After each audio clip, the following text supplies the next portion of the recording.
گیانم دەرچوو بەو دەریێ شەفی ڕیانم بۆ نانوەلامەوە ئەو 50 جار من دەچم بۆ تەوالێت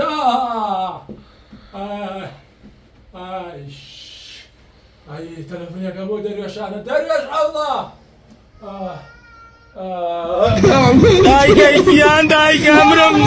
دایکە گیان دایکە گیان دایکە گیان وەی مامە شێخ گیان مامە شێخ شفان بە مامە شێخ گیان بە قوربان و مامە شێخ گیان سێ چوار مانگە ناوسکم خەریکە ئەو ڕێ تووشی بەلەفی ڕێە بوو مامە شێخ ئێژی ئیسحافم 24 ساعتەوە تا مەسەر ڕێ ئاو دەسوە مامە شێخ گیان شفان بە مامە شێخ دخوا مامە شێخ گیان دخوا شفان بە مامە شێخ مامە شێخ گیان مامە شێخ هلا برا السلام عليكم باشي شكر احوالو بخير وياك باشي هلا برا وتشيكي والله چیەکەم سێ چوار مانگە ناوسکم خەریکە ئەو ڕێ وتیان ئەم شێخە شفا كنا وزنا بس خواش فادا استغفر الله منیشەوە لێ پاڕێ بۆ 1 ساعتە لێ پاڕێ بۆ مامە شێخ بەشکم شفان با بەخوا ژیانم نەماوە هیچم بۆ ناخڕێ ئەوانە برنجە خۆم ڕۆڵە گیانەوێت دەجار بچم بۆ تەوالی جا توازاني ماما شيخ وتي مردقات خوا مامە شێخ وەڵا نازانم وتیان وەفاتی کردیە هاي رولا تو خينواري هست خوا ئەی خوێنەواری بۆ نیە ڕۆڵە گیا هاي رولا وتشي نسياقه لبال سريا ئەوە اوا سیاگە ئارامگای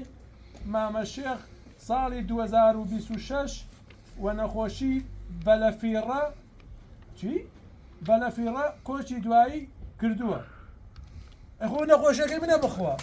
رولا يا ماما شيخ وزينوي نيتواني شفاي خوي با خوي وانا خوشي مردقايسه تو هاتي ومردويتي تو شاكات وصلاو لو اقلاو تو قورآن هلا والله باوکم ئەو قورآنە ڕاستە رولا يا بس الله شفادا مامە شێخ وە بەلەفیڕە مرد هلا والله بلا في رمل هيجي بين اقرا خوي وزينوي سوا مردويش بوتوكا بأقل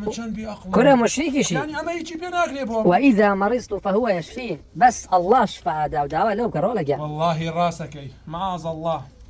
تو مشركي يستوبا كرولا شيخ ڕوو ڕەشوێ باشە تۆ ما ترى ما ڕاستەکە بەخوا ڕاستەکە کاقاور ئەگەر تۆ پیاو بوویتایەوە زینوی شتێک بۆ خۆوە کرد تۆ زینوی هیچ و پێ نەکرا بۆ خۆوە نەخۆشی مردیسەوە مردووی والله من بێ عەقڵم من گەمژەم ئەو قورئانە ڕاستەکەی طلاق انا استغفر الله طلاق ناخوتي باشە کاکە استغفر الله بە گۆڕی كلنا كاي والشركاتي کاکە بەخوا بە قورئان ئەگەر جارێکی تر هاتمەوە لای ئەو قەورە من پیاو نیم هەموو چوارشەمەیە جمەی تێپڕە لە ژن و من تێن یەکی ئەڵێ شفام بە یەکی ئەڵێ مامە شێخیان